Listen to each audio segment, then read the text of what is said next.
even though their backgrounds are completely different. So, and I think in today's world where everything is driven by information, it's time to make that transition towards means testing. That basically means that those who require more from the social grants should get more. Not everybody over the age of 60 should get the exact same pension. There are others who've got private pensions, and I think that the time has come where we start making that differentiation as to those that need more should be given more. And that will definitely reduce inequality, especially amongst the rural poor people who have done fantastically well with the very little that they've gotten so far.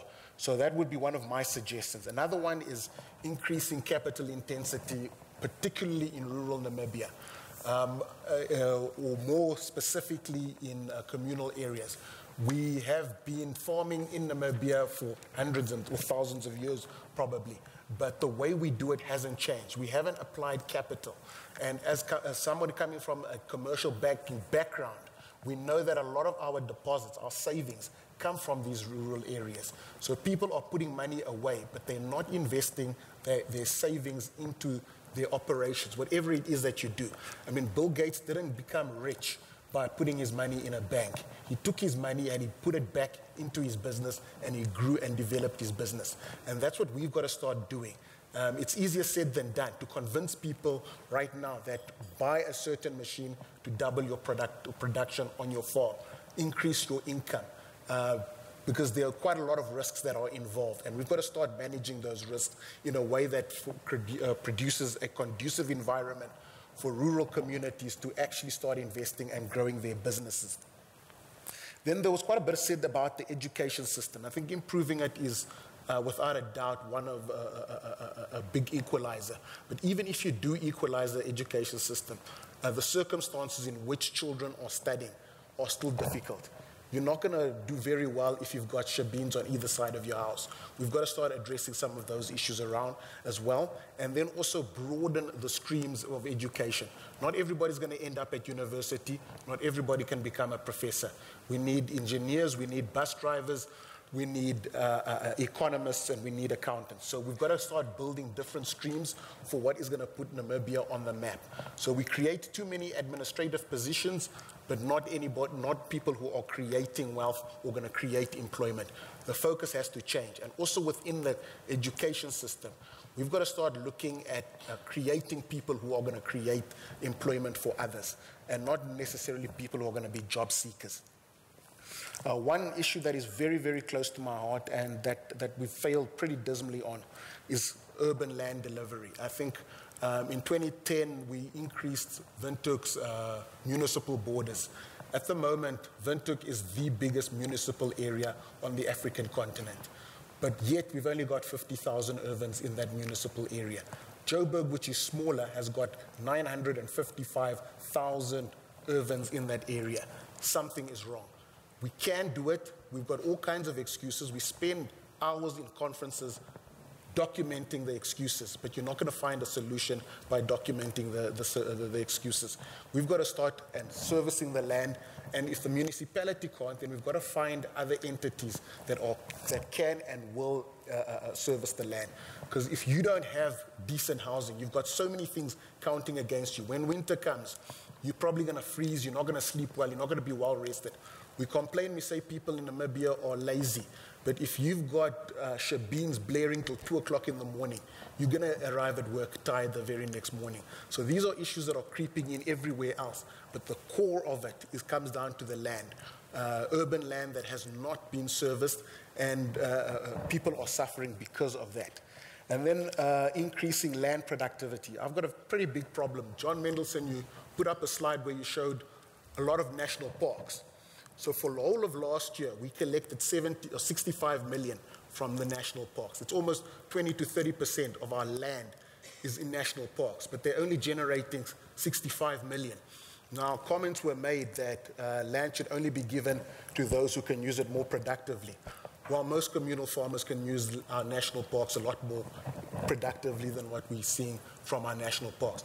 I believe that number one, a Tosha on its own should be able to generate at least $1 billion. And then that revenue that is generated from that could be distributed as a dividend to communities that were removed from that Etosha National Park. So you see that in countries like Alaska, where oil companies actually pay dividends to native Alaskan residents so that they are compensated for the asset that they have kept and maintained all these years. And then finally, we've got an issue with imports. We love to import way too much. We need to push a more buy-at-home agenda. And I'm glad to see, thank you, that Economic Association always uses local water, Oasis, made in Namibia. I get pretty irritated when I see South African imported water. We're shipping money out of the country. From all of us sitting over here, I think I noticed only Frederico was wearing Namibian-made shoes. Everybody's wearing imported clothes. You know, so that policy of buying at home, it needs to be ingrained in us. If you go into a shop, Nangula mentioned that, we've got a preference for South African milk, but we just buy it because it's cheaper. But that money is leaving the country, whereas if it was spent in Namibia, it sits in Namibia, it circulates in Namibia, it employs Namibians, and we make Namibia a better place for everybody else. But we are too quick to import things, and we look down on Namibian products. We'll never develop our own Namibian products if we continuously importing and we view imports as superior. So I worked a number of years at the Agronomic Board, and for about 3 years we improved the fruits and vegetables on retailers' shelves from 5% to 35%, simply by sharing harvest schedules with the retailers. We tended to find that we hit a glass ceiling because consumers just weren't interested in buying Namibian products. So if we start to make a movement towards Namibian products, having pride in Namibian products, we are going to keep the money in Namibia, it's going to circulate in Namibia, and you're going to create that investment environment for Namibian funds to invest in Namibia. And we're not going to have almost $200 billion worth of pension fund sitting in South Africa. And that's one way that we are, or a few ways that I believe we can reduce the inequality and poverty in Namibia. Thank you. You were exactly 10 minutes. I commend you on your precision and immensely interesting points. And yeah, I never thought of the national park thing paying for its own due. I would like to then introduce Ludwig Bierkes from CCN. Yes. Thank you.